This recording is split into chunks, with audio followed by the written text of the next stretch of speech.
여러분 안녕하세요. 경호쌤입니다. 오늘은 온라인 수업 25번째 시간입니다.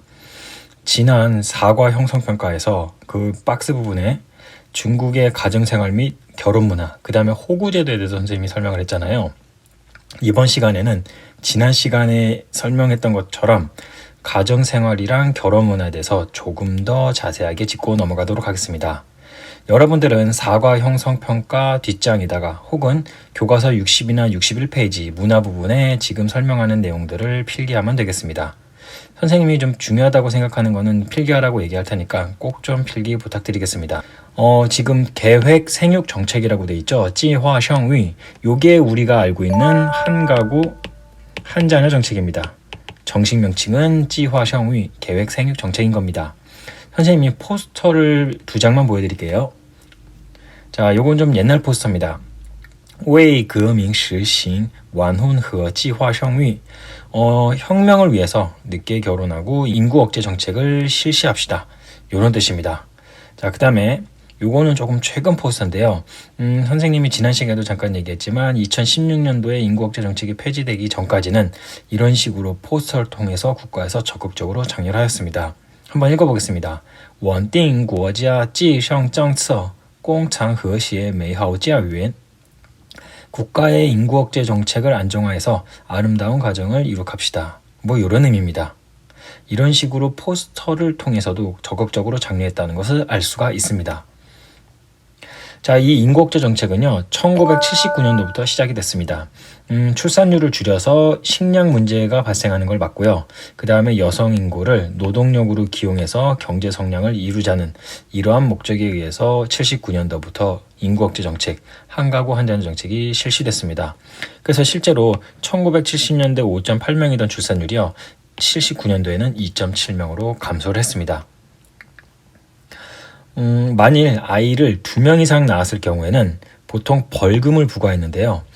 개인 소득의 10배에 달하는 2만에서 2만 이한, 우리 돈으로 따지면 400만 원에서 4천만 원이라는 막대한 벌금을 부과했습니다. 근데 이거는 각 가정의 경제 상황에 따라서 조금씩 벌금이 달랐는데요. 조금 소득이 적은 집안은 좀 적게, 많은 집안은 좀 많게, 그래서 개인 경제 사정에 따라서 벌금이 달라졌습니다. 선생님이 기사 하나 보여드릴게요. 정상회담에 장이안이 얘기했던 건데요. 중국의 장예모라는 굉장히 유명한 감독이 있습니다. 뭐 국민감독 수준 정도 되는데요. 이 사람이 자녀가 셋이 있는데 세 자녀를 낳아서 벌금을 13억을 냈습니다. 그러니까 한 자녀까지는 허용을 하는 거니까 두 자녀를 통해서 13억, 그러니까 한 아이당 6.5억 정도의 벌금을 낸 거죠. 이 사람은 굉장히 잘 사는 경제적인 여력이 되는 사람이기 때문에 이렇게 벌금을 세게 물린 겁니다. 자, 그리고요, 정부에서 불법으로 둘째를 임신한 임산부를 강제로 낙태시키는지까지 했습니다. 그 정도로 강력하게, 그 정도로 강압적으로 인구 억제 정책을 실시했던 것입니다. 그러다 보니까 생긴 문제가 몇 가지 있었었죠. 첫 번째는 소황제입니다. 소황제는 누구를 가리키는 표현이라고 했죠? 그렇죠. 자기 자신만 생각하는 이기적인 아이들을, 그런 아이들을 소황제라고 한다고 했었죠. 이건 넘어가겠습니다. 자, 소황제는 다시 80년대생인 빠링허우랑 90년대생인 지우링허우, 이렇게 두 부류로 설명을 할 수 있다고 했습니다. 80년대생 소황제와 90년대생 소황제는 조금 차이가 있다고 했죠. 일단 80년대생 소황제는요, 경제적으로 풍요롭고 청소년기 해외 브랜드 경험이 있습니다. 그리고 가치관으로는 학력과 사회계층을 중시하고요. 해외 유학과 여행 경험이 풍부합니다. 그러면은 2기 소황제인 지우링허우는 어떤지 볼까요? 풍요로운 유아기와 아동기를 지났고요. 프리미엄 상품에 대한 구매 욕구가 많습니다. 그리고 자기중심적이고 개방적, 그 다음에 인터넷이랑 글로벌 매체를 활용한다는 가치관을 가지고 있습니다. 그렇기 때문에 같은 소황제지만 80년대냐 90년대냐에 따라서 약간의 생각하는 차이가 있다는 걸 우리가 알 수 있습니다. 자, 요거는 저번에 3월달에 선생님이 설명했던 거죠. 소황제의 가장 큰 문제는 다른 사람에 대한 배려가 부족하고 독선적이라는 게 가장 큰 문제죠. 엄마한테 뭘 사달라고 했는데 엄마가 안 사주자 엄마의 멱살을 잡은 굉장히 유명한 사건이 있었습니다. 이거는 선생님이 3월달에 설명했던 거니까 간단하게 짚고 넘어가겠습니다. 자, 그 다음에 또 어떤 문제가 일어났냐면요. 검은 아이들이란 문제가 일어났죠. 검은 아이. 이건 무슨 뜻이었죠? 호적에 올리지 않는 아이. 그래서 쉽게 얘기하면 출생신고를 하지 않은 호적이 없는 아이를 가리킨다고 했습니다. 그러니까 한 명을 낳았을 경우는 문제가 없지만 2명 이상 낳았을 경우에 벌금을 내야 되니까 아예 한 명의 아이를 호적에 올리지 않음으로써 벌금 대상에서 제외가 되는 것이죠. 이런 문제가 굉장히 많이 불거졌었는데 요거는 중국 정부에서도 알고 있었기 때문에 선생님이 3월달에도 얘기했지만 한참 전에 좀 전에 이 아이들이 자진 신고를 할 경우에 문제를 삼지 않겠다라는 식으로 해서 많이 호적을 회복했다고 얘기했었습니다. 그래서 지금은 큰 문제까지는 이뤄지지 않고 있습니다. 자, 여기까지는 선생님이 3월달에 설명했던 거고요. 요건 좀 적어두면 좋을 것 같아요. 또 다른 문제가 뭐가 있냐면요. 4-2-1 가정의 구조가 이루어집니다. 4-2-1 가정 구조. 이게 뭐냐면요. 아이 한 명에 부모 둘, 그 다음에 조부모 넷. 그래서 아이 한 명의 아이가 6명의 어른을 양육해야 된다는, 나중에 커서 양육해야 된다는 그러한 문제를 갖고 있는 게 바로 중국의 4-2-1 가정 구조입니다. 요거는 그 프린트 혹은 뭐 교과서에 꼭 필기해 두면 좋겠습니다. 그러니까 소황제 문제, 그 다음에 검은 아이들 문제, 그뿐만 아니라 4-2-1 가정의 구조도 중국의 인구 억제 정책으로 인해서 일어난 문제점이라는 거 꼭 좀 기억해 두시면 좋겠습니다. 자, 그 다음에 또 어떤 문제가 있냐면요. 뭐 당연히 인권 침해가 있겠죠. 왜냐면 강제로 낙태를 시켰으니까요. 그 다음에 중국도 남아 선호 사상이 굉장히 심해서 성비 불균형 문제가 굉장히 심각하게 일어나고 있습니다. 거기다가 고령층이 비대해지고 노동인구가 감소하면서 중국을 급격한 고령화 사회로 인도하기 때문에 나중에 일할 수 있는 인구가 적어지게 되겠죠. 그러한 문제점이 발생을 했습니다. 자, 요거는 이제 경제 인구 관련된 이제 그래프고요. 그래서 중국에서는 2010년대부터 한 자녀 정책을 폐지하고 두 자녀 정책으로 전환된다고 촉구를 했었고요. 그리고 실제로 2014년 11월 한 자녀 정책을 완화해서 부부 중 한 명이 독자이면 두 자녀까지 허용을 했습니다. 요거 같은 경우는 1979년도에 한 가구 한 자녀 정책이 실시됐기 때문에 2013년도 당시에 임신 가능한 부부 중에 한 명이 독자가 아닌 경우는 거의 없었다고 보기 때문에 실제로는 폐지됐다고 보면 되겠습니다. 그거를 2016년도에 아예 완전히 폐기를 시켰습니다. 그래서 지금은 한 가구당 한 자녀 이상을 낳아도 문제가 되지 않습니다. 자, 그럼 이번에는 중국의 결혼문에 대해서 좀 살펴보겠습니다. 중국은 우리와 달리 결혼식을 올리기 전에 혼인신고를 먼저 해야 됩니다. 혼인신고를 하면은 결혼증명서를 주는데 요게 없으면 식을 올릴 수가 없기 때문입니다. 그래서 중국은 혼인신고 후에 결혼식을 올리는 조금은 우리와는 다른 형태로 이루어지고 있습니다. 자, 사진 하나 보여드릴게요. 바로 요게 혼인증명서입니다. 요 혼인증명서는 혼인신고를 해야지 받을 수 있고요. 요거를 가지고 있어야만 결혼식을 올릴 수가 있습니다. 자, 그 다음에 중국의 결혼 법정 연령, 남자는 22살, 여자는 20살입니다. 요거는 좀 써두면 좋을 것 같습니다. 남자는 22, 여자는 20살이 돼야지 부모의 동의 없이 결혼이 가능합니다. 우리는 만으로 19세죠. 남자, 여자 둘 다 만 19세만 넘으면 부모님의 동의 없이 결혼할 수 있지만 중국에서는 남자는 만으로 22, 여자는 만으로 20살이 돼야지 부모님의 동의 없이 결혼이 가능합니다. 요것도 꼭 좀 적어두시면 좋을 것 같습니다. 자, 그 다음에 중국인들은 우리처럼 전문 웨딩홀이나 호텔에서 결혼식을 하지 않고요. 식당에서 주로 한다고 했습니다. 그 다음에 주례와 주례사 없이 사회자의 진행으로만 진행되는 편입니다. 바로 이러한 식당에서 피로연회 형식으로, 지난 시간에도 얘기했지만 피로연회 형식으로 결혼식이 진행된다는 게 조금은 우리와는 다른 결혼 문화입니다. 자, 그 다음에 중국 결혼식날 아침에는요, 신랑이 신부 집으로 가서 신부를 식장으로 데리고 갑니다. 보통 우리는 신랑 신부가 알아서 식장으로 가가지고 거기서 준비를 하는데 중국은 신랑이 신부 집으로 가서 신부를 데리고 갑니다. 근데 갈 때 보통 혼자 가는 게 아니라요, 보통 차량 8대를 대동합니다. 8대인 이유는 다들 알겠죠? 숫자 8, 좋은, 복을 가져다주고 행운을 가져다주는 숫자이기 때문에 8대를 가지고 가고요. 그 다음에 중국은 체면을 굉장히 중시합니다. 그래서 일반 차량이 아니라 BMW, 벤츠와 같은 고급차를 이용하는 것이 일반적입니다. 요거는 경제 상황에 따라서 정말 경제적인 여력이 되면은 8대 이상도 가능하고요. 혹은 뭐 더 비싼 BMW 벤츠보다 더 비싼 뭐 람보르기니, 포르쉐 이런 스포츠카, 슈퍼카 이런 것도 대동한다고 합니다. 사진 보여드릴게요. 바로 이런 식으로 많은 차량을 대동해서 신부집으로 가는 겁니다. 그래서 본인의 경제력을 과시한다고 생각하면 되겠습니다. 자, 그 다음에요.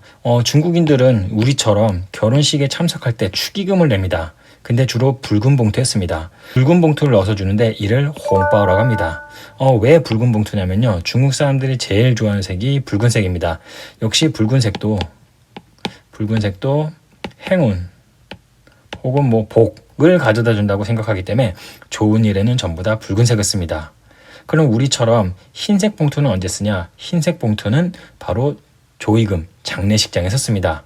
그 이유는 흰색이 죽음을 상징하고 있기 때문입니다. 그래서 안 좋은 일에는 흰색 봉투, 좋은 일에는 붉은색 봉투를 씁니다. 이 부분도 좀 필기를 해두면 좋을 것 같습니다. 그래서 우리처럼 결혼식에 참석할 때 축의금을 주는데 그거를 홍바오라고 한다는 거. 그리고 붉은색은 행운 복, 흰색은 죽음을 상징하기 때문에 흰색 봉투는 장례식장, 조의금 봉투로만 쓴다는 거. 요거는 좀 거기다 좀 적어두면 좋을 것 같습니다. 그 다음에 이제 축의금 액수에 대해서 좀 볼게요. 보통 축의금은 친하면 1,000위안, 아주 친하면 2,000위안, 그리고 친인척은 5,000위안 정도 하는데요. 거기 보면 10,000위안은 우리 또 한 18만 원 정도 되고요. 2,000위안은 36만 원 정도 되겠죠. 그 다음에 5,000위안은 거의 한 90에서 100 정도 된다고 보면 되겠습니다. 요게 어떻게 보면 조금 뭐 생각하는 데에 따라서 무리가 있을 수도 있겠다. 뭐 이 정도면 괜찮겠다 싶을 수 있는데 우리는 보통 축의금을 얼마 정도 하나요? 뭐 보통 그냥 일반적인 관계면 3만 원, 좀 친하면 5만 원, 정말 친하면 10만 원. 뭐 친인척 간에는 뭐 한 50에서 100 정도 할 수 있겠죠. 근데 우리의 3만 원, 5만 원, 10만 원이랑 중국의 1,000위안, 2,000위안은 좀 다릅니다. 우리 같은 경우는 한 달 월급이 어느 정도 되죠? 뭐 한 200만 원 정도 된다고 볼 수 있겠죠. 200만 원에서 3만 원, 5만 원, 뭐 10만 원, 그건 크게 무리가 없잖아요.